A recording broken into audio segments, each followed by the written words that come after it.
فأعوذ بالله من الشيطان الرجيم بسم الله الرحمن الرحيم قل إن كنتم تحبون الله فاتبعوني يحببكم الله ويغفر لكم ذنوبكم صدق اللہ المولانا العظیم۔ درود پاک پڑھ لے ایک مرتبہ۔ اللہم صلی علی محمد فی اول کلامنا، اللہم صلی علی محمد فی اوسط کلامنا، اللہم صلی علی محمد فی آخر کلامنا۔ آج معارف الحدیث کی 8ویں مجلس ہے، حدیث بھی 8ویں ہے۔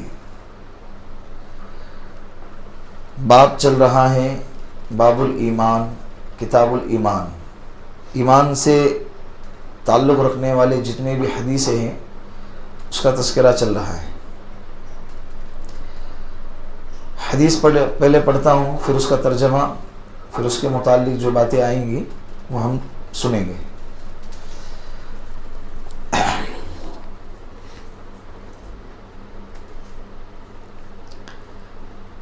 عن ابی ہریرہ رضی اللہ عنہ عن رسول اللہ صلی اللہ علیہ وسلم قال والذی نفس محمد صلی اللہ علیہ وسلم بیدہ لا يسمع بی احد من هذه الامة یہودی ولا نصرانی ثم يموت ولم يؤمن بالذی ارسلت به الا كان من اصحاب النار، رواہ مسلم۔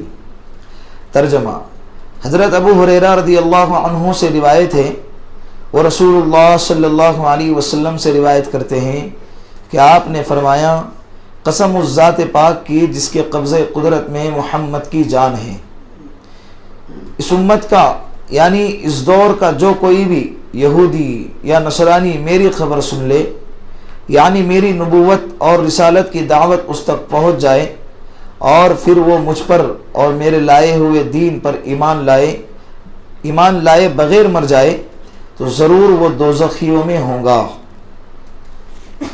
9ویں حدیث بھی اسی سے تعلق رکھتی ہے، مضمون تھوڑا اوپر نیچے ہے لیکن خلاصہ وہی ہے، اس لیے آج دونوں حدیثیں ایک ساتھ پڑھتے ہیں۔ دوسری حدیث کے راوی ہے حضرت عبداللہ ابن مسعود۔ عن عبداللہ ابن مسعود رضی اللہ عنہما قال جاء رجل إلى النبي صلى الله عليه وسلم فقال يا رسول الله أرأيت رجلا من النصارى متمسكا بالإنجيل ورجلا من اليهود متمسكا بالتوراة يؤمن بالله ورسوله ثم لم يتبعك قال رسول الله صلى الله عليه وسلم من سمع بي من يهودي أو نصراني ثم لم يتبعني فهو في النار۔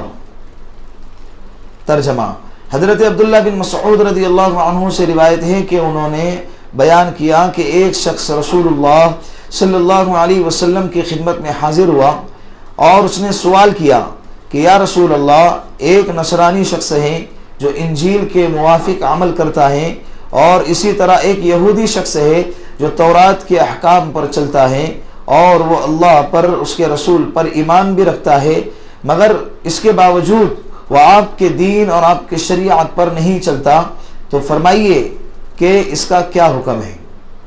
رسول اللہ صلی اللہ علیہ وسلم نے ارشاد فرمایا، جس یہودی یا نصرانی نے میری بات کو سن لیا، یعنی میری دعوت اس تک پہنچ گئی اور اس کے بعد بھی اس نے میری پیروی اختیار نہیں کی تو وہ جہنم میں جانے والا ہوگا۔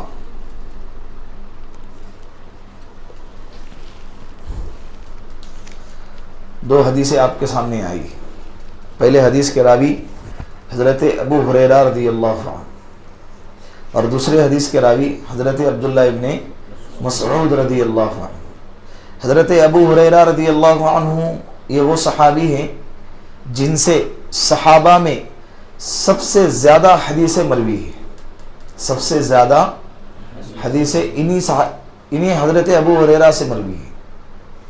حضرت ابو ہریرہ بہت لیٹ اسلام میں آئے، مدینے میں اللہ کے رسول تشریف لائے، اس کے چند سال کے بعد حضرت ابو ہریرہ آئے، لیکن اس کے باوجود حضرت ابو ہریرہ سے سب سے زیادہ حدیث مروی ہے۔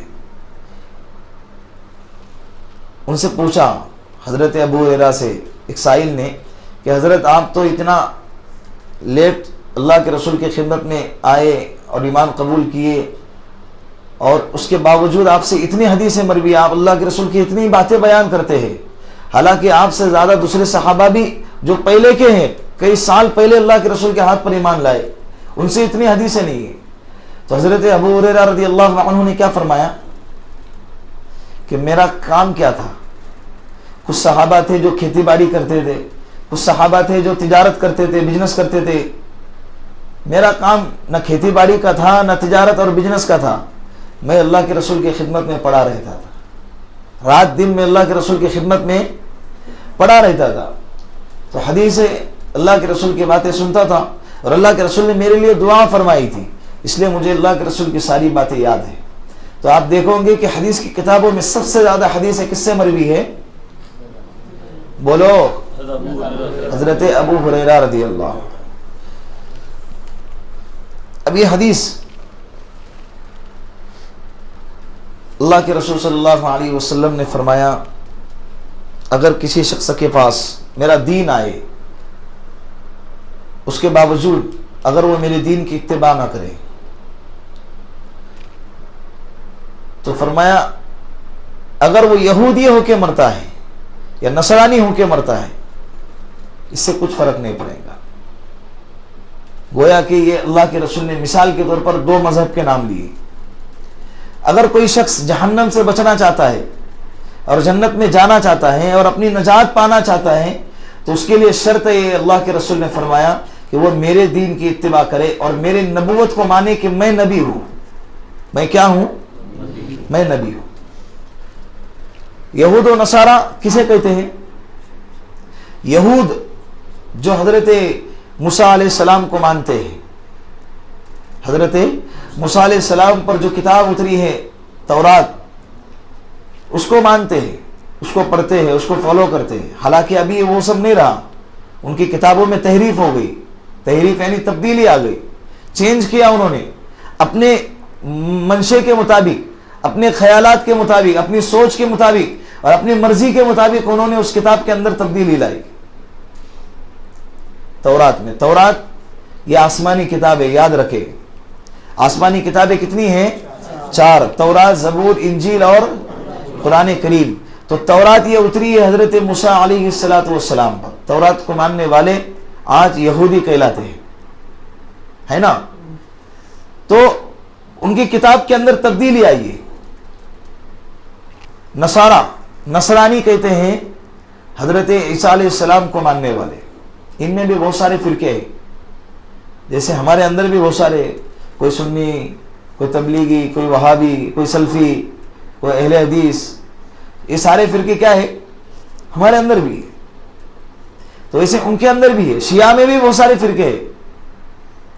تو عیسائیوں کے اندر بھی کیا ہے؟ عیسائیوں کو حضرت عیسیٰ علیہ السلام کو ماننے والے کا نام عیسائی اور نصارہ ہے، اور وہ انجیل کو فالو کرتے ہیں۔ انجیل جیسے انگلش میں آج اس کا نام کیا ہے؟ بائبل۔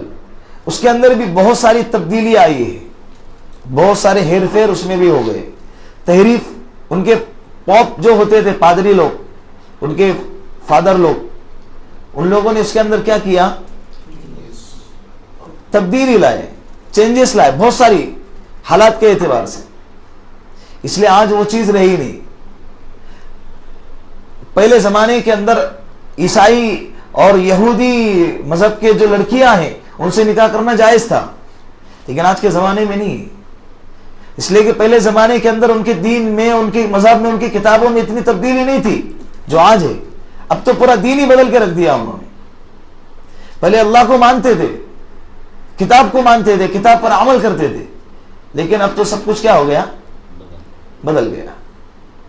لیکن اللہ کا لاکھ لاکھ شکر ہے کہ جس وقت قرآن کریم نازل ہوا، اور جس وقت قرآن کریم کے نازل ہونے کا سلسلہ بند ہوا، یعنی مکمل قرآن اللہ کے رسول صلی اللہ علیہ وسلم کے قلب اطہر پر جب اترا، اس وقت سے لے کر آج تک قرآن کریم میں ایک حرف کی بھی تبدیلی نہیں آئی ہے، ایک نقطے کی بھی تبدیلی نہیں آئی ہے۔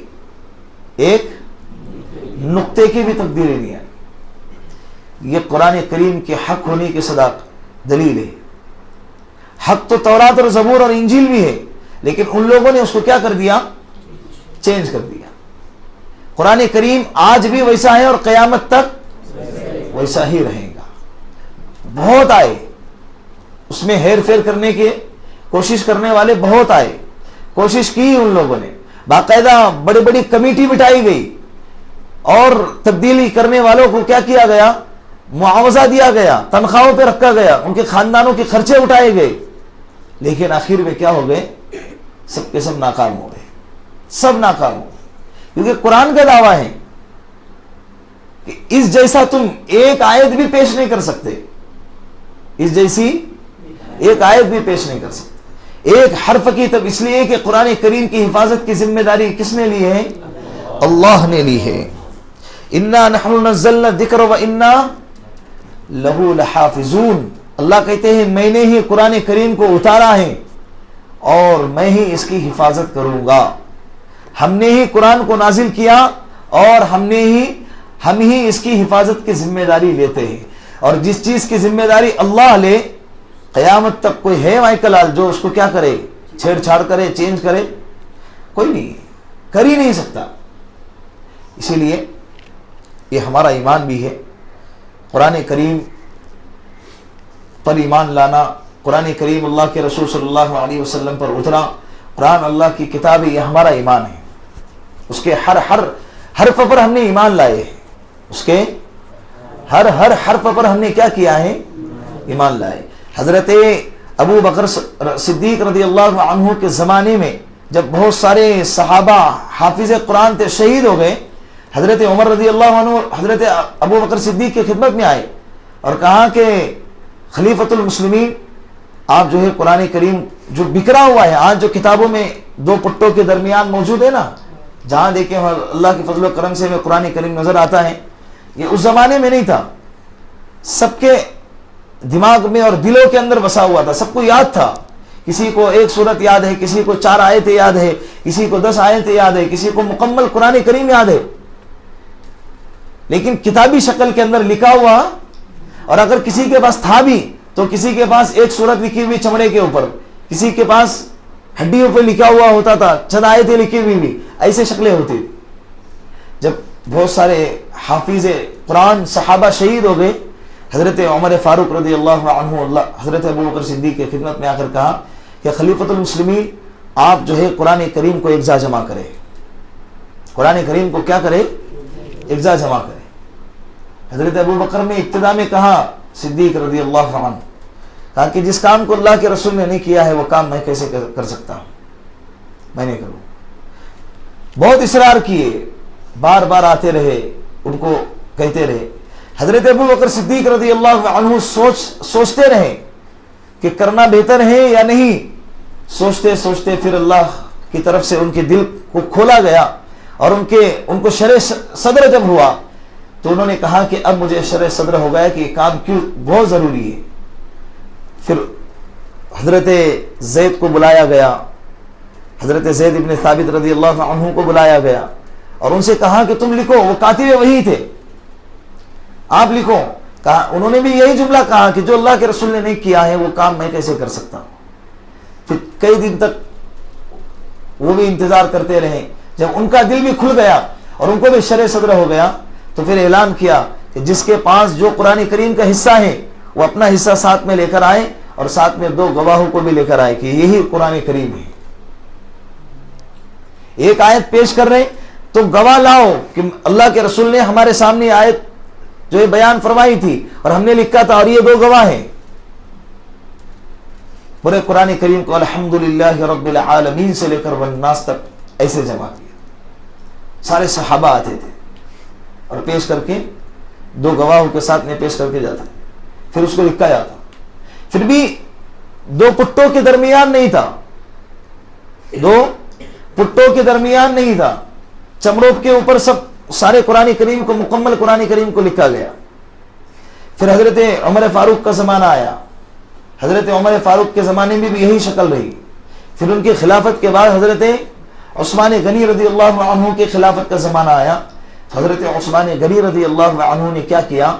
قرآن کریم کو دو پٹوں کے درمیان باقاعدہ اس کی کاغذی شکل کے اندر اس کو چھپوا دیا، اور پورے جہاں جہاں اسلامی حکومت تھی سب طرف اس کے جو ہے ایک ایک کاپی بنا کر سب طرف تقسیم کر دی گئی.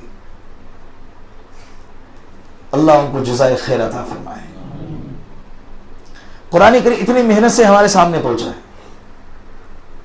ایک جگہ ہے نا فلسطین کے اندر ہے غالباً یا فرانس میں، حافظ قرآن اور قرآن کریم کو جلایا گیا.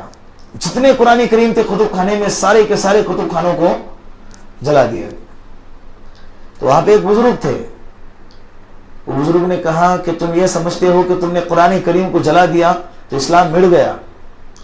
ایک چھوٹے سے بچے کو بلا کر سامنے بٹھایا اور کہا کہ قرآن پڑھنا شروع کر. الحمدللہ سے لے کے والناس تک اس بچے نے سنا دیا. اس کو کیسے مٹاؤں گے؟ اس کو کیسے مٹاؤں گے؟ اور قرآن ہی ایک ایسی کتاب ہے جو کتاب چھوٹا سا بچہ بھی اس کو اپنے سینے میں محفوظ کر سکتا ہے. دوسری کتنی کتابیں ہیں، لاکھوں کروڑوں کی تعداد میں کتابیں، اسکول کی، کالج کی، مدارس کی دوسری کتابیں بھی ہیں، لیکن حرف بحرف، لفظ بلفظ، شروع سے لے کے اخیر تک کوئی تبدیلی نہیں. کوئی یاد کر سکتا ہے؟ کوئی نہیں کر سکتا.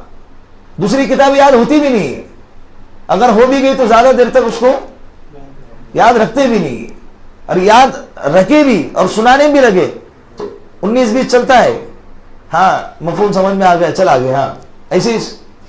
لیکن قرآن میں ایک حرف کی تبدیلی بھی برداشت نہیں. گننا بھی اگر چھٹتا ہے تو بعض، بلکہ اکثر و بیشتر مدارس کے اندر اساتذہ کیا کرتے ہیں، تنبیہ کرتے ہیں کہ گننا چھوڑ دیا. حالانکہ گننا یہ قرآن کے حسن کے لیے ہے، مد یہ قرآن کی خوبصورتی کے لیے ہے. وہ بھی اگر چھوٹ جاتا ہے تو اساتذہ، استاد مدارس کے مکاتب کے کیا کرتے ہیں، اپنے طالب علم کو، اپنے اسٹوڈنٹ کو تنبیہ کرتے ہیں. یہ اللہ نے قرآن کریم کا کیا لیا ہے؟ حفاظت کا ذمہ لیا ہے.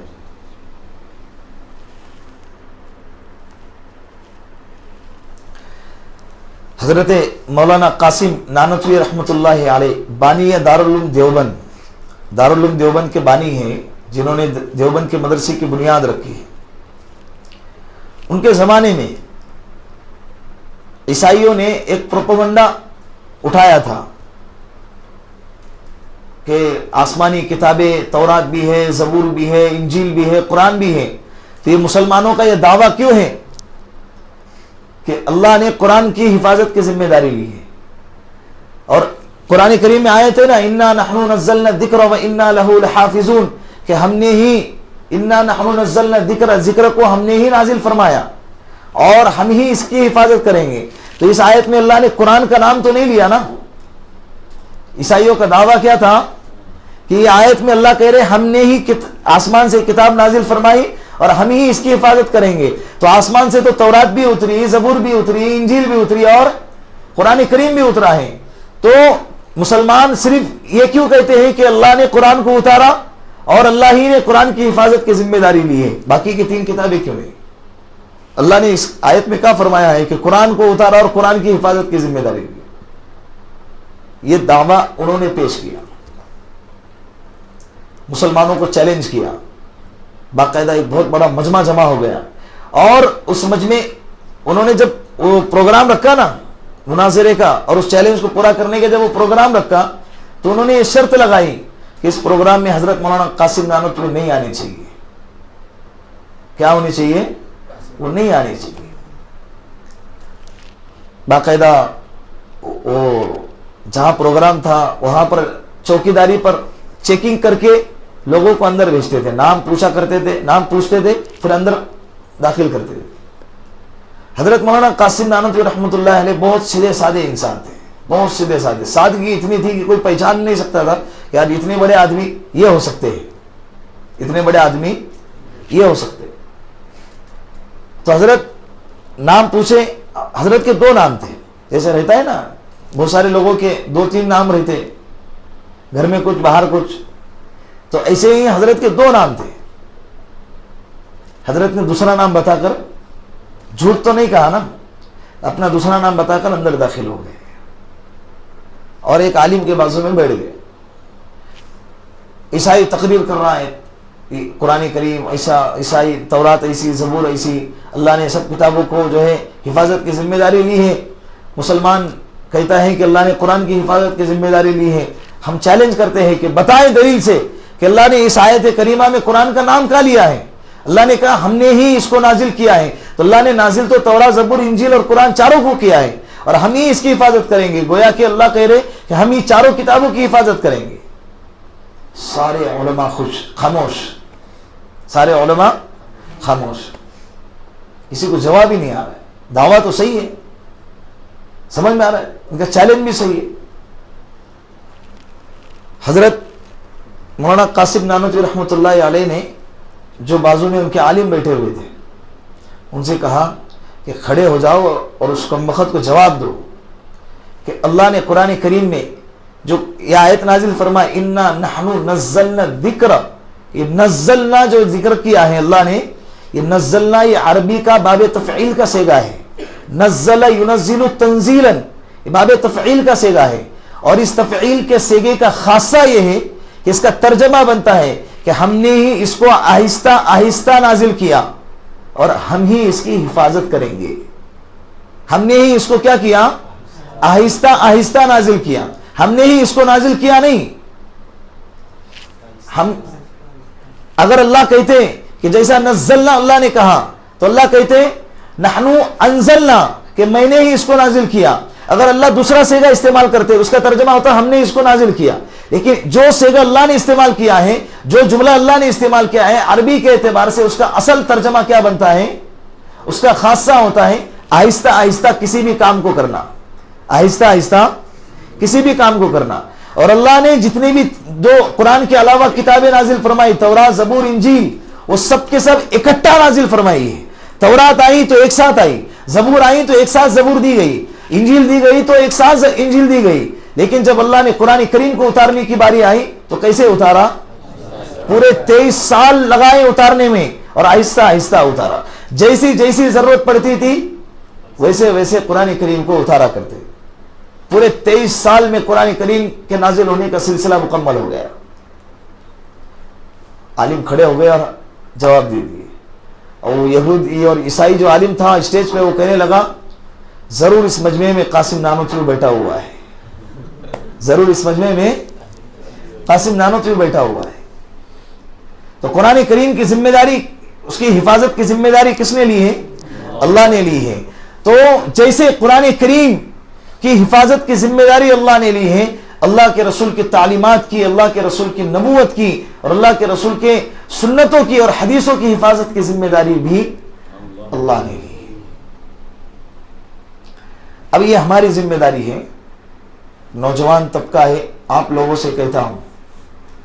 ابھی حدیث میں آپ نے پڑھے سنے کہ اللہ کے رسول صلی اللہ علیہ وسلم نے فرمایا کہ اگر کوئی تورات کو بھی مانتا ہے، زبور کو بھی مانتا ہے، لیکن میرے نبوت کو نہیں مانتا اور میرے لائے ہوئے دین کی اتباع نہیں کرتا ہے تو یہ اپنا ٹھکانہ کہاں بنا لے؟ جہنم میں بنا لے. کہاں بنا لے؟ جہنم میں بنا لے. اللہ کے رسول صلی اللہ علیہ وسلم کو نبی ماننا ضروری ہے. ہم ایمان لاتے ہیں کہ جتنے بھی اللہ کے رسول سے پہلے نبی آئے سب کے سب نبی ہیں، لیکن اللہ کے رسول صلی اللہ علیہ وسلم بھی نبی ہیں اور آخری نبی ہیں.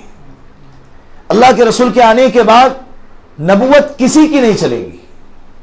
حضرت موسیٰ علیہ السلام نبی ہیں لیکن ان کے نبوت کا وقت کیا ہو گیا؟ اللہ کے رسول صلی اللہ علیہ وسلم کے آنے سے پہلے ختم ہو گیا. بہت سارے انبیاء ہیں، نام مشہور نبیوں کے نام قرآن کریم میں ہے، ورنہ تعداد ان کی کم و بیش 1,24,000 ہے. سب کے سب نبی ہے، ہم مانتے ہیں، بلکہ ہمارا ایمان ہے، یہ ہمارے ایمان کا حصہ ہے. اسی لیے تو کہتے ہیں کم و بیش. یہ جملہ استعمال کیوں کرتے ہیں؟ اگر کم ہوں گے اور ہم 1,24,000 کہیں گے اور اس سے اگر کم ہوں گے تو گویا کہ جو نبی نہیں ہے ہم اس کو کہہ رہے ہیں کہ ہم ان کو بھی نبی مانتے ہیں. اور اگر زیادہ ہوں گے تو گویا کہ جو نبی ہیں ہم ان کو کیا کر رہے ہیں؟ ان نبوت سے خارج کر رہے ہیں. اسی لیے کہتے ہیں کم و بیش 1,24,000. اگر کم ہوں گے تب بھی وہ نبی ہیں، اگر زیادہ ہوں گے تب بھی وہ نبی ہیں. یہ ہمارا ایمان ہے. لیکن اس کے ساتھ ایک اہم اور چیز ہے کہ اللہ کے رسول صلی اللہ علیہ وسلم یہ آخری نبی ہیں. یہ ہمیں ایمان لانا یہ اس امت کے لیے ضروری ہے. اس امت کے لیے کیا ہے؟ عیسیٰ علیہ السلام کی امت تھی، ان کے لیے یہ ماننا ضروری تھا کہ عیسیٰ علیہ السلام نبی ہیں، لیکن یہ ماننا ضروری نہیں تھا کہ عیسیٰ علیہ السلام آخری نبی ہے. موسیٰ علیہ السلام کی امت تھی، اس امت کے لیے یہ ماننا ضروری تھا کہ حضرت موسیٰ علیہ السلام نبی ہیں، لیکن ساتھ میں یہ ماننا ضروری نہیں تھا کہ حضرت موسیٰ علیہ السلام آخری نبی ہے. یہ ضروری نہیں تھا. لیکن اس امت کے لیے دونوں باتیں ضروری کہ اللہ کے رسول صلی اللہ علیہ وسلم نبی بھی ہیں اور آخری نبی بھی ہے. آخری نبی مطلب قیامت تک اب کوئی نبی نہیں آئے گا. سمجھ رہے؟ قیامت تک کوئی نبی نہیں آئے. اگر کوئی آیا، بہت نالج بہت ہے ماشاءاللہ، معلومات بھری پڑی ہے اس کے پاس. بعض لوگ جس کے پاس معلومات زیادہ ہوتی ہے یا بہت زیادہ کرامتیں دکھانے لگتا ہے اور اس کی باتیں بہت ساری صحیح ہونے لگتی ہیں تو اس کو سر پہ چڑھا لیتے ہیں، اور اتنا سر پہ چڑھاتے ہیں کہ وہ اپنے آپ کو کیا سمجھنے لگتا ہے کہ میں نبی ہوں. میں کیا ہوں؟ میں نبی ہوں. پھر نبوت کے دعوے کرتا ہے، لوگوں سے کہتا ہے کہ دیکھو فرشتے آئے تھے میرے پاس اور انہوں نے یہ باتیں بیان کر کے گئے. حالانکہ ایسا ہونے والا قیامت تک نہیں ہونے والا. اللہ کے رسول صلی اللہ علیہ وسلم نے فرمایا انہ سیکون فی امتی کذابون 30. میری امت میں قیامت سے پہلے 30 جھوٹے نبی آئیں گے. 30 جھوٹے نبی آئیں گے جو کیا کریں گے؟ نبوت کا دعویٰ کریں گے. دوسری روایت میں ہے کذابون دجالون، جھوٹے اور دجال آئیں گے. وہ یہ گمان کریں گے اپنے آپ میں کہ وہ کیا ہیں؟ دجال نہیں، نبی ہے. وہ اپنے آپ میں یہ گمان کریں گے کہ کیا ہیں؟ وہ نبی ہیں. لیکن انا خاتم النبیین لا نبی بعدی، میں آخری نبی ہوں، میرے بعد کوئی نبی آنے والا نہیں ہے. ابھی یہاں پر دیکھیں بہت سارے اس کے پہلے آ چکے ہیں جنہوں نے نبوت کا دعویٰ کیا ہے، بہت سے آ چکے. اللہ کے رسول صلی اللہ علیہ وسلم کے زمانے میں بھی کچھ لوگوں نے نبوت کا دعویٰ کیے تھے. اللہ کے رسول صلی اللہ علیہ وسلم کے جانے کے بعد ابو بکر صدیق کے زمانے میں بھی رضی اللہ عنہ، ان کے زمانے میں بھی کیا کیا تھا؟ نبوت کا دعویٰ کیے تھے. حضرت ابو بکر صدیق کے زمانے میں پھر حضرت ابو بکر صدیق نے حضرت خالد ابن ولید، حضرت ابو عبیدہ ابن جراح رضی اللہ عنہ کو ایک لشکر دے کر روانہ کیا اور ان کو روانہ کر کے کہا کہ ان نبوت کے جھوٹے دعوے داروں کو کیا کرو؟ قتل کر دو. مسیلمہ کذاب بہت مشہور، جس نے حضرت ابو بکر صدیق کے زمانے میں نبوت کا دعویٰ کیا تھا. کیا نام اس کا؟ مسیلمہ کذاب، نبوت کا دعویٰ کرنے والا. کس نے قتل کیا اس کو؟ حضرت وحشی نے. حضرت وحشی نے. حضرت وحشی کون ہے پتہ ہے؟ جنہوں نے حضرت حمزہ رضی اللہ عنہ کو شہید کر دیا. غزوہ احد کے موقع پہ ابو سفیان کے غلام تھے حضرت وحشی. ایمان لانے سے پہلے حضرت ابو سفیان کے غلام تھے. حضرت ہندہ غزوہ بدر کے موقع پر جب حضرت ہندہ یہ حضرت ابو سفیان کی بیوی ہے، سمجھ رہے؟ حضرت ہندہ حضرت ابو سفیان رضی اللہ عنہ کی کیا ہے؟ بیوی ہے. اب یہ ان دونوں نے ایمان نہیں لائے ہیں. غزوہ بدر کے موقع پر حضرت ابو سفیان ملک شام کے تجارتی قافلے پر تجارتی سفر پہ تھے. جب غزوہ بدر پیش آئی سن ہجری 2 میں، اس وقت اس لشکر کا، کفار مکہ کے لشکر کا جو لیڈر تھا وہ کون تھا؟ ابو جہل. کون لیڈر تھا؟ ابو جہل. قتل ہو گیا وہ اس جنگ میں، مر گیا، مارا گیا. تو اس جنگ کے اندر حضرت ہندہ کے والد بھی قتل ہو گئے اور حضرت ہندہ کے بھائی بھی قتل ہو گئے. والد بھی اور بھائی بھی قتل ہو گئے. حضرت ہندہ نے قسم کھائی، پتا چلا ان والد کو اور بھائی کو کس نے مارا؟ حضرت حمزہ رضی اللہ عنہ نے مارا. جب حضرت ہندہ کو پتا چلا تو حضرت ہندہ نے قسم کھائی کہ میں حضرت حمزہ کے کلیجے کو کچا چباؤں گی. عرب لوگ قسم کے پورا کرنے، ہمارے جیسے نہیں رہتے تھے. صبح سے لے کے شام تک 10 قدم کھاتے جاتے, ہو گیا. قسم کی کوئی ویلیو ہی نہیں ہے, اس لیے ہمارے بات کی بھی کوئی ویلیو نہیں ہے. ہم نے ہی اپنی باتوں کے ویلیو کو کیا کر دیا, گرا دیا اور کم کر دیا. گلے کی قسم, تیرے سر کی قسم, ابا کی قسم, امی کی قسم. حالانکہ یاد رکھیں, من حلف بغیر اللہ فقد اشرک. اللہ کے رسول نے فرمایا کہ اگر کسی شخص نے اللہ کے علاوہ کسی غیر اللہ کی قسم کھائی تو گویا کہ اس نے شرک کیا ہے. کیا کیا؟ شرک کیا. کیا گلے کی قسم کیا ہوتی ہے؟ تیرا گلہ اتنا عظیم ہے, اتنا برکت والا ہے کہ تو سب سے کائنات میں سب سے عظیم چیز گلے کو قرار دے رہا ہے. قسم انسان کیوں کھاتا ہے؟ کس چیز کی قسم کھاتا ہے؟ سامنے والے کو اعتماد میں آ جائے. جیسے کوٹ کے اندر ہوتا ہے نا, یہاں پر تو کوٹ میں کیا رکھتے ہیں؟ اگر مسلمان لایا گیا تو اس کے سامنے قرآن رکھتے ہیں, اور اگر غیر کا ہے تو گیتا, مہابھارت وغیرہ وہ رکھ کے اس کے اوپر قسم کھلوائی جاتی. یعنی ان کے گمان کے مطابق یہ کائنات میں سب سے عظیم چیز کیا ہے؟ یہ کتاب ہے, اور اس کے اوپر ہاتھ رکھ کے جب قسم کھائے گا تو جھوٹ نہیں بولے گا. تو قسم سامنے والوں کو اعتماد اور تاکید کے لیے آتی ہے. اور کائنات میں سب سے عظیم کون ہے؟ اللہ ہے. تو قسم اسی کی کھائی جائے گی, اور قسم کھائی جائیں گی تو توڑنے کے لیے نہیں, پوری کرنے کے لیے. اور اس میں ایک بات اور یاد رکھے کہ قسم اگر کھائی ہے اور وہ قسم ناجائز چیزوں کی قسم ہے تو اس کا پورا کرنا ضروری نہیں ہے. اس کا پورا کرنا ضروری نہیں ہے. میں قسم کھاتا ہوں کہ میں کیا کروں گا, داڑھی کاٹ دوں گا, تو یہ قسم کا پورا کرنا ضروری نہیں ہے, بلکہ اس کا قسم کا کفارہ ادا کرے. قسم توڑ دے اور کفارہ ادا کرے. 3 دن کے روزے رکھے. قسم کا کفارہ کتنے دن کے روزے؟ 3 دن کے روزے. تو ایسی قسم اگر کھایا ہے تو اس کو پورا نہیں کرنا چاہیے. قسم کھاتا ہوں میں داڑھی کاٹوں گا, یہ قسم کھایا, میرا یہ کام ہو گیا تو میں داڑھی کاٹوں, تو یہ ساری قسمیں پوری کرنا ضروری نہیں ہے. تو قسم آخری درجے میں قسم کھائے, اور وہ بھی کھائے تو کس کی؟ اللہ کی, اور وہ بھی سچی.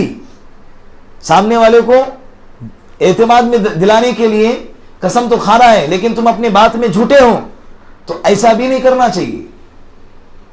سامنے والے سے ڈر رہے کہ اگر اس کو سچ پتا چل گیا تو پھر میرا کیا بنے گا, اور سامنے والے کو پتا نہ چلے, اس لیے اللہ کی قسم کھاتا ہوں میں نے یہ نہیں کیا, یہ مجھ سے نہیں ہوا.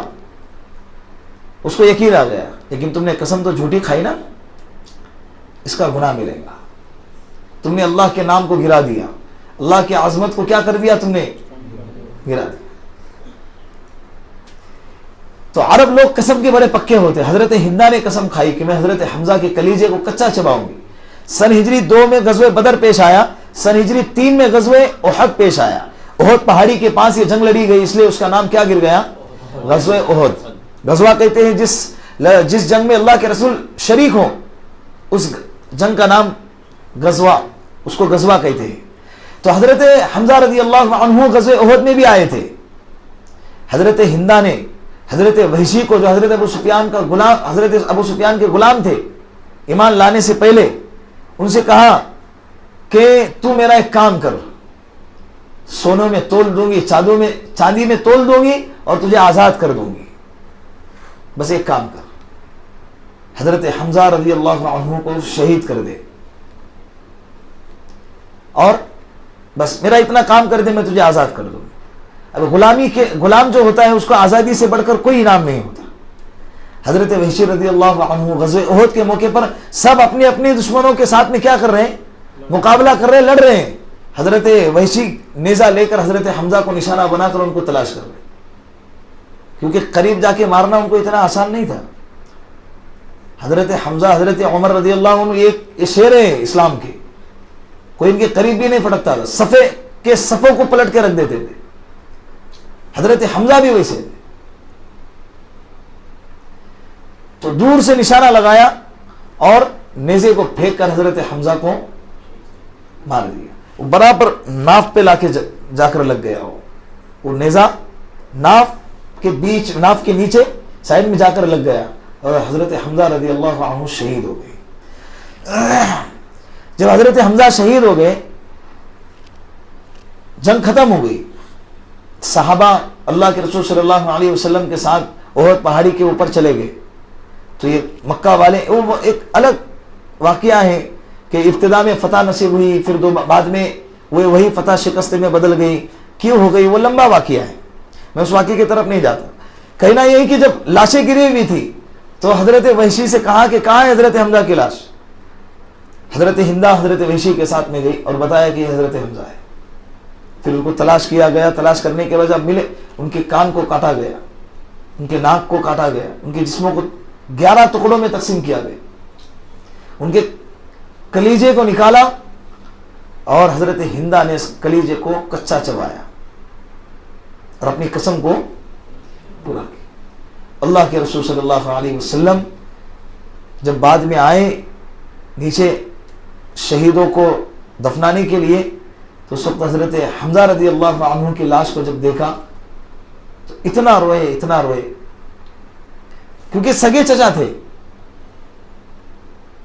اور سب سے چہیتے چچا تھے.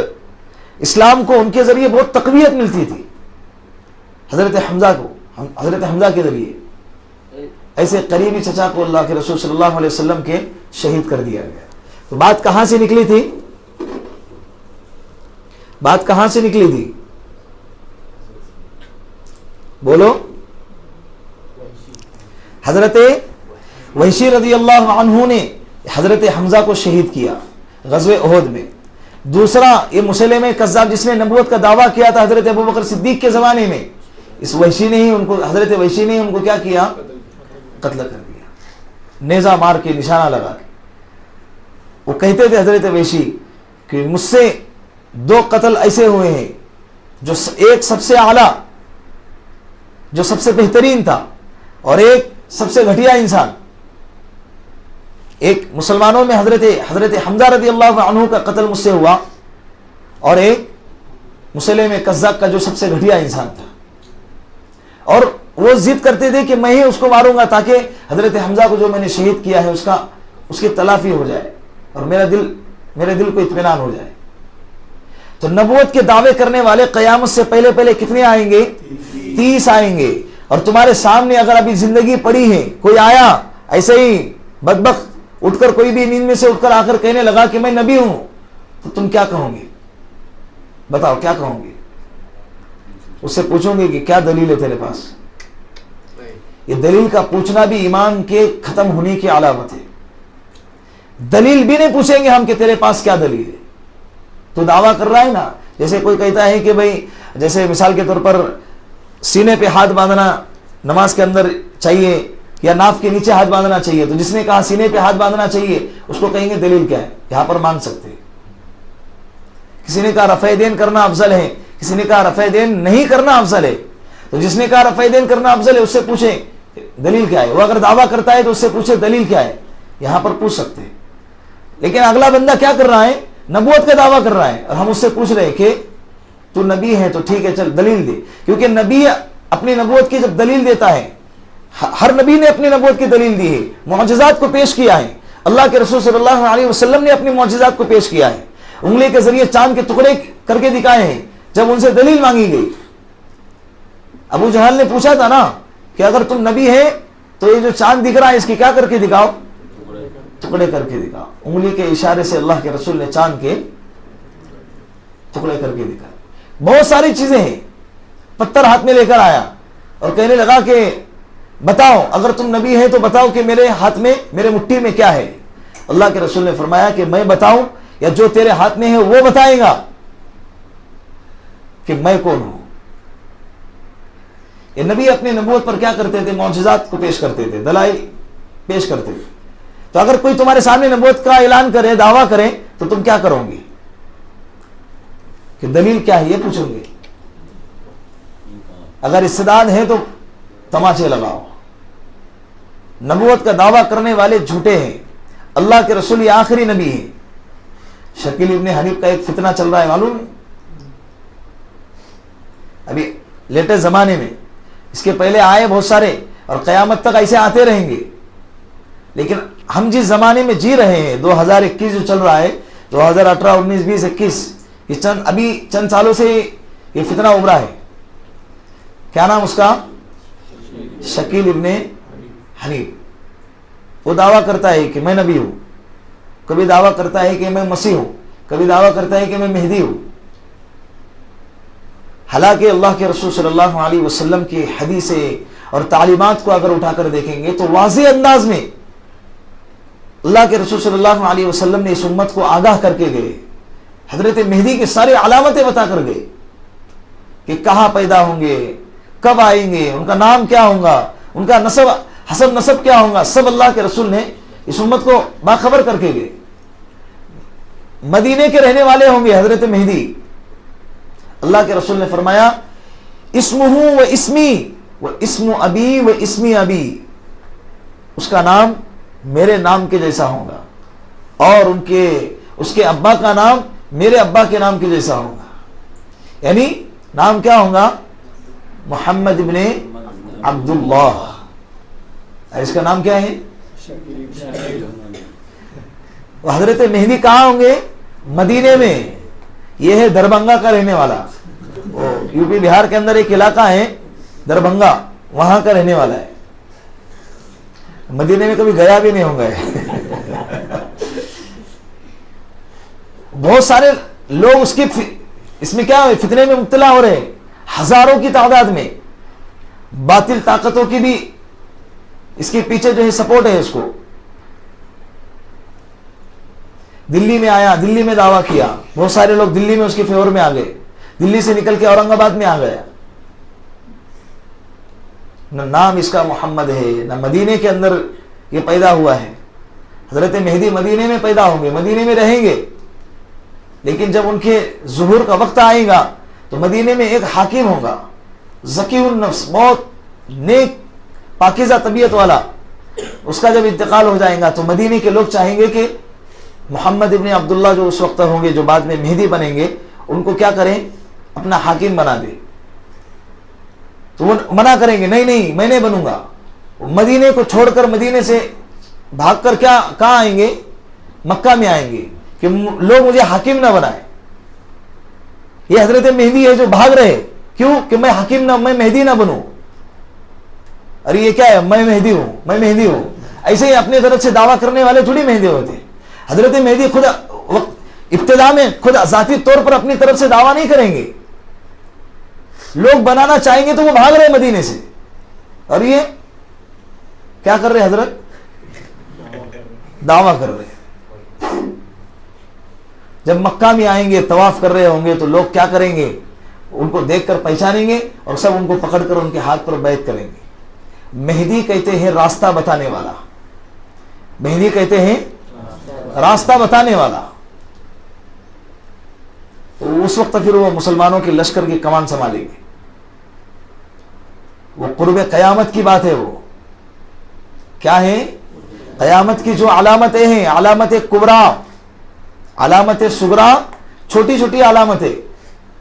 یہ علامت صغریٰ ایسی علامتیں ہیں کہ جن کو دیکھ کر ہم کو یہ سمجھنا چاہیے کہ بس قیامت قریب ہے، لیکن اتنی قریب نہیں کہ یہ علامت جیسے پیش آئے کہ فوراً قیامت آ جائے گی. لیکن علامت کبریٰ، بڑی علامتیں، وہ علامتیں ہیں کہ جب یہ سامنے آ جائے تو سمجھ جانا چاہیے کہ بس قیامت اب اس کے بعد آنے ہی والی ہے، بہت زیادہ دور نہیں. تو اس میں سے حضرت مہدی بھی قیامت کی علامت کبریٰ میں سے ایک علامت ہے. حضرت مہدی کے زمانے میں حضرت عیسیٰ علیہ السلام آئیں گے. حضرت عیسیٰ علیہ السلام کے آنے سے پہلے حضرت مہدی کے زمانے میں دجال آئے گا. کون آئے گا؟ دجال آئے گا. خروج دجال نکلے گا. وہ آئیں گا نہیں، وہ تو ہے ابھی بھی بنا ہوا ہے. کہاں بنا ہوا ہے؟ وہ ایک حضرت تمیم داری رضی اللہ عنہ کا ایک تفصیلی واقعہ ہے. حضرت تمیم داری رضی اللہ عنہ صحابی ہے، انہوں نے دیکھا ہے دجال کو. تو وہ اس وقت نکلے گا. تو حضرت مہدی کے زمانے میں دجال نکلے گا. حضرت مہدی دجال سے جنگ کریں گے. پہلی مرتبہ کریں گے، دوسری مرتبہ کریں گے، نہ جیتیں گے نہ ہاریں گے، برابر سرابر. شام ہو گئی، جنگ بند. پھر تیسری مرتبہ حضرت عیسیٰ علیہ السلام کا نزول ہوگا. پیدا ہوں گے نہیں، وہ تو پیدا ہو چکے ہیں. حضرت عیسیٰ علیہ السلام پیدا ہو چکے ہیں، آسمانوں میں ہیں. اللہ ان کو وہاں سے کیا کریں گے؟ نازل فرمائیں گے. جب وہ آئیں گے تو حضرت مہدی اپنی کمان حضرت عیسیٰ کے حوالے کریں گے. پھر حضرت عیسیٰ علیہ السلام لشکر اسلام کی کمان سنبھالیں گے اور ان کو لے کر پھر دجال سے جنگ لڑیں گے. دجال جیسے حضرت عیسیٰ علیہ السلام کو دیکھیں گا، کیونکہ اسے پتا ہے کہ میں مروں گا تو کس کے ہاتھ سے؟ حضرت عیسیٰ ہی کے ہاتھ سے مروں گا، مجھے اور کوئی مار نہیں سکتا. جیسے حضرت عیسیٰ کو دیکھیں گا تو بھاگیں گا، اس کے پیچھے جائیں گے اور اس کو پکڑ کے حضرت عیسیٰ علیہ السلام قتل کر دیں گے. تو یہ حضرت مہدی عیسیٰ علیہ السلام کا زمانہ ہوگا، دجال کا زمانہ ہوگا، پھر حضرت مہدی کا انتقال ہوگا، پھر حضرت عیسیٰ علیہ السلام کا نکاح ہوگا، پھر ایمان والوں کی تعداد بڑھیں گی، پھر یاجوج ماجوج آئیں گے. حضرت عیسیٰ علیہ السلام کے زمانے میں یاجوج ماجوج آئیں گے. یہ علامت کبریٰ دیکھ رہے کتنی تیزی سے آ رہے. علامت کبریٰ 10 ہے. کتنے ہیں؟ 10. یہ ان میں سے حضرت مہدی، دجال، حضرت عیسیٰ علیہ السلام، یاجوج ماجوج، یہ جب شروع ہوگا نا یہ سلسلہ بہت تیزی سے چلتا رہے گا. پھر اس میں سے سب سے آخری علامت، آخری نہیں، سیکنڈ لاسٹ علامت، سورج غروب ہوتا ہے مغرب میں، مشرق سے طلوع ہوتا ہے اور مغرب میں غروب ہوتا ہے. تو ایک وہ جب وہ دن آئے گا قیامت کا تو مغرب میں غروب ہوگا، لیکن جب صبح ہوں گی تو مشرق سے نکلے گا ہی نہیں. کہاں سے نکلے گا؟ مغرب سے. جہاں ڈوبا ہے وہیں سے نکلے گا. لوگ دیکھیں گے او یہ کیا عجیب و غریب ماحول. جب سورج گرہن ہوتا ہے تو سب کی کیا ہو جاتی ہے؟ حالت خراب ہو جاتی ہے. کیا ہو گیا؟ دن کے اندر اندھیرا، دن چل رہا ہے اور اندھیرا. تو جب وہ وقت آئے گا کہ سورج جہاں سے ڈوبتا ہے وہیں سے نکلے گا تو اس وقت تو سوچو کہ لوگوں کی حالت کیا ہوں گی. پھر اس وقت تو لوگ توبہ کریں گے، ایمان لائیں گے، گڑ گڑائیں گے، سب کی توجہ اللہ کی طرف ہوں گی. لیکن اللہ کے رسول صلی اللہ علیہ وسلم نے فرمایا ہے کہ قیامت توبہ بندے کے اس وقت تک قبول اللہ کریں گے جب تک کہ سورج مغرب سے نہ نکلے. جب مغرب سے سورج نکلے گا توبہ کا دروازہ بند، ایمان کا دروازہ بند. یہ سیکنڈ لاسٹ علامت. اس کے بعد پھر جو لاسٹ علامت ہے، ایک آگ نکلیں گے مشرق سے، لوگوں کو ڈھکیلتے ہوئے مغرب کی طرف لے کر جائیں گی اور سب کو اکٹھا جمع کرے گی. پھر سور پھونکا جائے گا. یہ قیامت کی علامت نہیں ہے سور کا پھونکنا، بلکہ وہ قیامت کا حصہ ہے. وہ کیا ہے؟ قیامت کا حصہ ہے. تو سور پھونکا جائے گا، پھر زمین کو پھوڑ دیا جائے گا، پھاڑ دیا جائے گا، آسمان کے ٹکڑے ٹکڑے کر دیے جائیں گے. پھر وہ دنیا ختم. وہاں کیا ہو گیا؟ دنیا کا اینڈ. پھر آخرت کی ابتدا ہو گئی، پھر حساب کتاب. پھر وہ آخرت کا جو ہے انشاءاللہ حدیثوں کے اندر آخر میں اس کا باب بھی آ رہا ہے. لیکن حضرت مہدی کا دور سمجھ رہے. ابھی اگر کوئی آ کر منہ اٹھا کر دعویٰ کرے کہ میں مہدی ہوں، ہے حضرت عیسیٰ علیہ السلام کا زمانہ، دجال کا زمانہ نظر آ رہا ہے. دجال جب آئیں گا تو اسے خطرناک فتنے لے کر آئیں گا. اور ابھی جو دور چل رہا ہے فتنوں کا دور ہے، لیکن یہ سارے فتنے اس کے چیلے ہیں، اس کے سامنے بچے ہیں. وہ فتنوں کا بادشاہ ہے، فتنوں کا سردار ہے. فتنے وہاں سے ابھریں گے. جب وہ آئیں گا تو پورے دنیا میں ایک الگ سا تہلکہ مچ جائے گا. دابۃ الارض ایک جانور ہے جو زمین پہاڑ سے نکلے گا. کہاں سے نکلے گا؟ پہاڑ سے نکلے گا.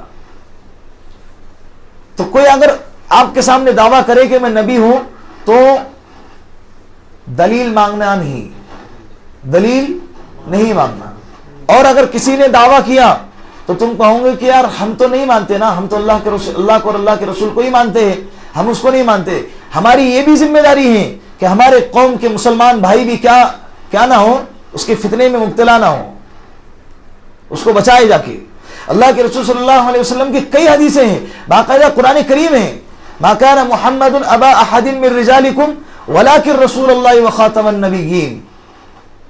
اللہ کے رسول کے بارے میں فرمایا گیا، اللہ کے رسول صلی اللہ علیہ وسلم نے فرمایا کہ میں ایک جو گھر ہوتا ہے نا، گھر پورا مکمل بن گیا، بس اس کو ایک اینٹ لگنا باقی تھا.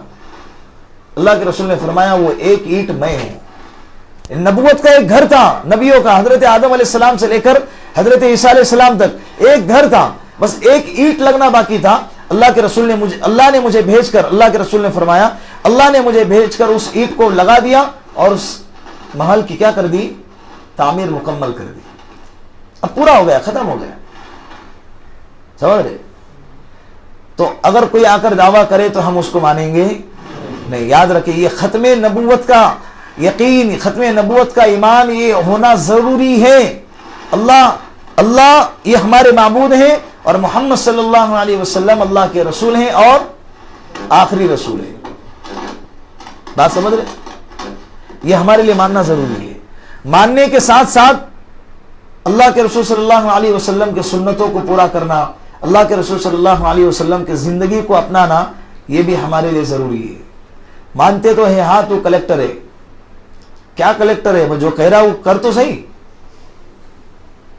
تب جا کے سمجھوں گا کہ تو میری باتوں کو کیا کر رہا ہے؟ مان رہا ہے، تو میری عزت کر رہا ہے. تو پی ایم، تو سی ایم، تو کلیکٹر، اور بات تو کچھ مان ہی نہیں رہا ہے. کلمہ پڑھ رہے کہ اللہ کے سوا کوئی معبود نہیں اور حضرت محمد مصطفیٰ صلی اللہ علیہ وسلم اللہ کے رسول ہیں اور آخری رسول ہیں، لیکن کیا اللہ کے رسول کی تعلیمات ہم سے ہو رہی نہیں، اللہ کے رسول کی زندگی ہم سے اپنائی نہیں جا رہی. چھوٹے چھوٹے بچے یہود و نصارہ کی لباس پہن رہے جو ہمارے دشمن ہیں، اسلام کے دشمن ہیں، جو اسلام کو مٹانے کی سازشیں کر رہے ہیں. ہم کیا کر رہے ہیں؟ ان کے طور و طریقے اپنا رہے ہیں. بالوں کی اسٹائل، لباسوں کے اسٹائل، گلے میں چین، کان میں بالی، یہ کیا ہے؟ فلمیں دیکھ دیکھ کر ہیرو کی اسٹائل مارنے کی کوشش کرتے ہیں. حالانکہ اللہ کے رسول صلی اللہ علیہ وسلم سے بڑھ کر کوئی ہیرو ہمارے نظر میں ہے ہی نہیں. وہ ہمارے رول ماڈل ہے، وہ ہمارے آئیڈیل ہے، جس کو دیکھ کر ہم کیا کریں؟ اپنی زندگی گزارے. اور یہ ایسے شخص ہے اللہ کے رسول صلی اللہ علیہ وسلم کہ جس کی زندگی میں ایک داغ بھی نہیں ہے. یہ آج کل کے جو ایکٹر ہیں ان کی پوری زندگی داغوں سے بھری ہوئی ہے، پوری زندگی داغوں سے بھری ہوئی ہے. بے حیائی کا ماحول. ابھی کیا بتائے، سب میرے سے زیادہ اس ٹاپک پہ آپ جانتے ہیں. اس میں سے کسی کو بھی یہاں بٹاؤ نا، 1 گھنٹہ تقریر کریں گا اس پہ، 1 گھنٹہ بھی کم گرے گا اس کو. سلمان خان کا برتھ ڈے کب آتا ہے، شاہ رخ خان کا برتھ ڈے کب آتا ہے، یہ اسٹیٹس بتاتے ہیں لوگوں کی. حالانکہ اس کو پتہ بھی نہیں ہے کہ ایروڈا کے اندر ایک بندہ رہتا ہے، نام نہیں لیتا ہوں، وہ مجھے کیا کر رہا ہے؟ وش کر رہا ہے. کہ جس رکھے کس کے لیے؟ تمہارا نمبر تو اس کے پاس ہے نہیں. پھر کس کے لیے رکھے؟ نہ تمہارے پاس اس کا نمبر ہے، یہ دوسری بات ہو گئی. تمہارا نمبر بھی اس کے پاس نہیں ہے اور اس کا نمبر بھی تمہارے پاس نہیں ہے، تو پھر کس کے لیے رکھے؟ اس کو کہتے گناہ بے لذت. لذت کچھ نہیں ہے اس میں، لیکن مفت کا گناہ مل رہا ہے. اللہ کے رسول کی زندگی ہمیں نہیں معلوم. جس کے احسانات ہم پہ ہے، جس کے احسانات ہم پہ ہے، ان کے کیا احسانات ہیں ہم پہ؟ بتاؤ. کچھ بھی نہیں. اگر یہ کہوں کہ ہمارے تباہی کا سبب یہ لوگ بنے ہیں تو غلط نہیں ہوگا نا. ابھی IPL کچھ جیتے کچھ ہارے، تو کچھ لوگوں نے کیا کیا؟ اسٹیٹس پہ جو جیتنے والوں کے فین تھے اس کے اسٹیٹس بھرے پڑے، کمائے انہوں نے، خوشی ان کو ملی ہے اور انہیں خبر بھی نہیں ہے. باقاعدہ میں نے دیکھا ہے ویڈیو کے اندر اسٹیٹس پہ رات میں 12-1 بجے وہ پٹاخے وغیرہ پھوڑتے نا، بم بڑے بڑے بم پھوڑے گئے اور چلا رہے، پورے گلیوں کے اندر چلا رہے. لیکن بڑے افسوس سے کہنا پڑتا ہے کہ وہ چلانے والی قوم مسلمان کی تھی. ہمارے کرمالے کے علاقے کا اسٹیٹس دیکھ رہا تھا میں ایک ساتھی کا، رات سناٹا، پورے بازار میں کوئی نہیں، سب کے دکانیں بند، گھر بند، کم سے کم 20-25 نوجوان ہوں گے، زور زور سے چلا رہے، اتنے زور سے چلا رہے کہ پورے شہر کو آواز جائے. سونے والے سو رہے، بزرگ سو رہے. یہ اسلام کی تعلیمات ہیں. اور یہ جو خوشی منائی گئی، یہ ان کو پتا ہے جن کے لیے منائی جا رہی ہے. کروڑوں کا چیک لے کے وہ تو چلے گئے کھیلنے والے، ان کو کیا ملا؟ کھیل کو انٹرٹینمنٹ کے حد تک اگر رکھے تو ٹھیک ہے، اس سے آگے یہ غلو نہیں ہونا چاہیے. اور جو ہارے ہیں, جو جن کے فین ہیں, اب میں نام نہیں لیتا جیسے, تو رو رہے باقاعدہ لوگ.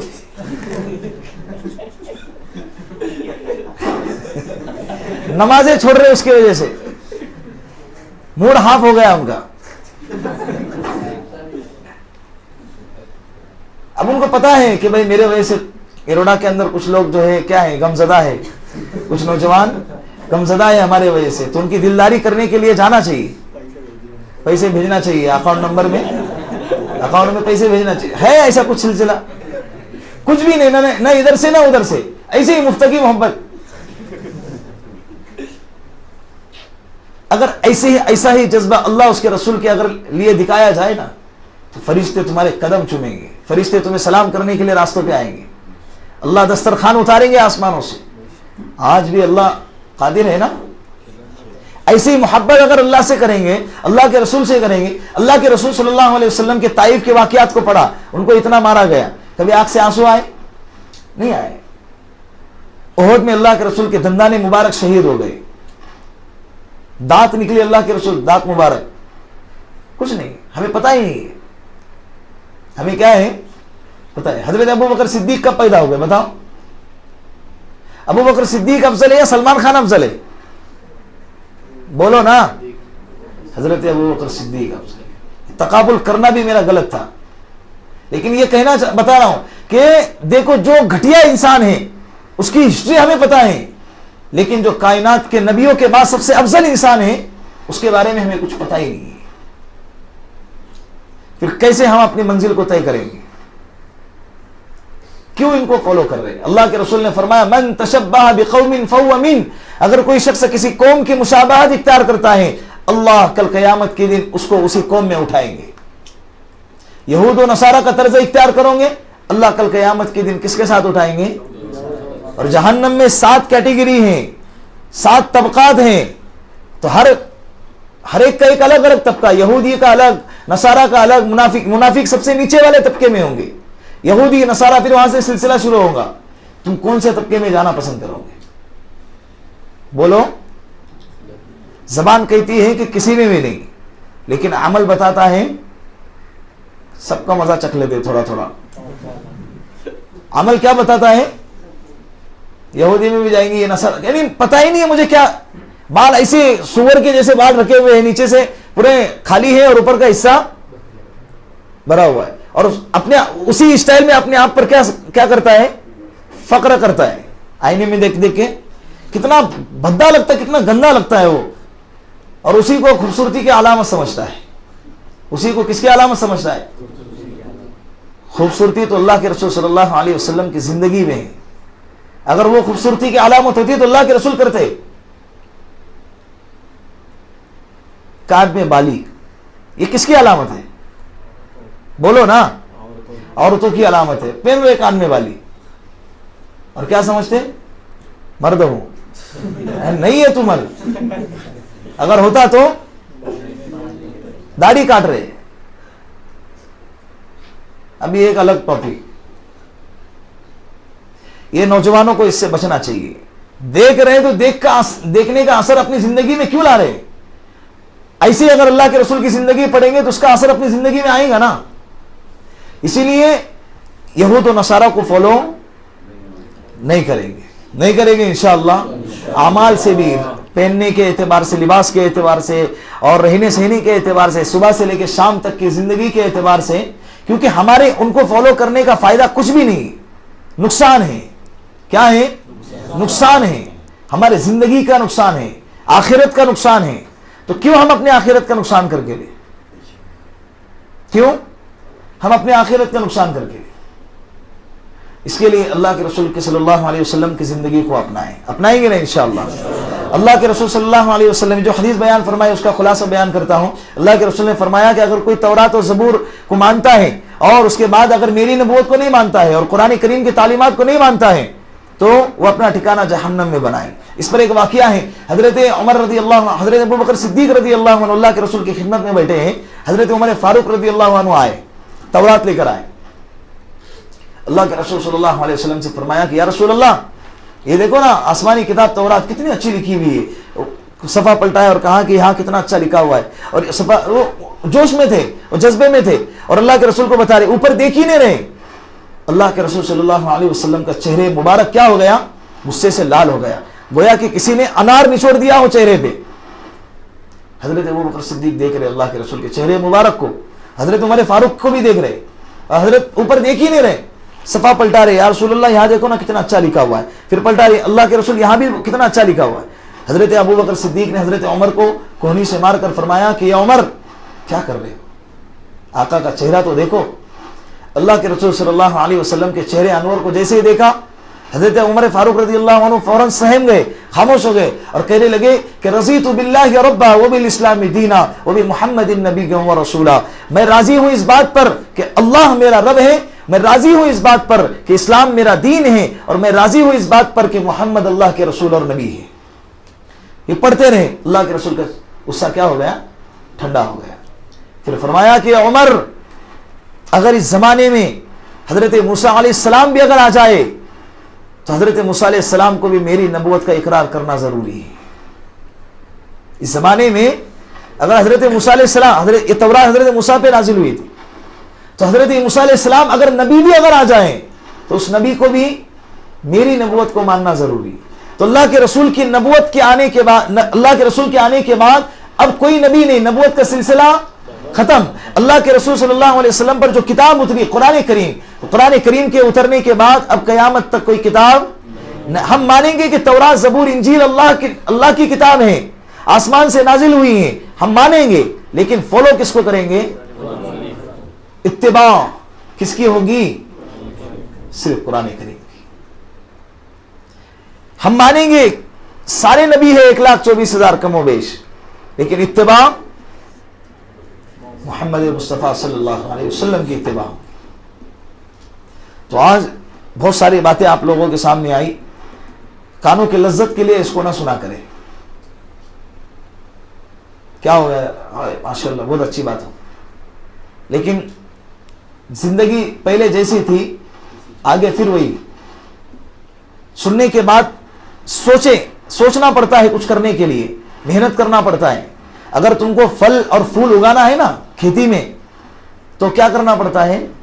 محنت کرنا پڑتا ہے، ہل چلانا پڑتا ہے، اور بیج کو جوتنا پڑتا ہے، بونا پڑتا ہے، پانی کو سینچنا پڑتا ہے۔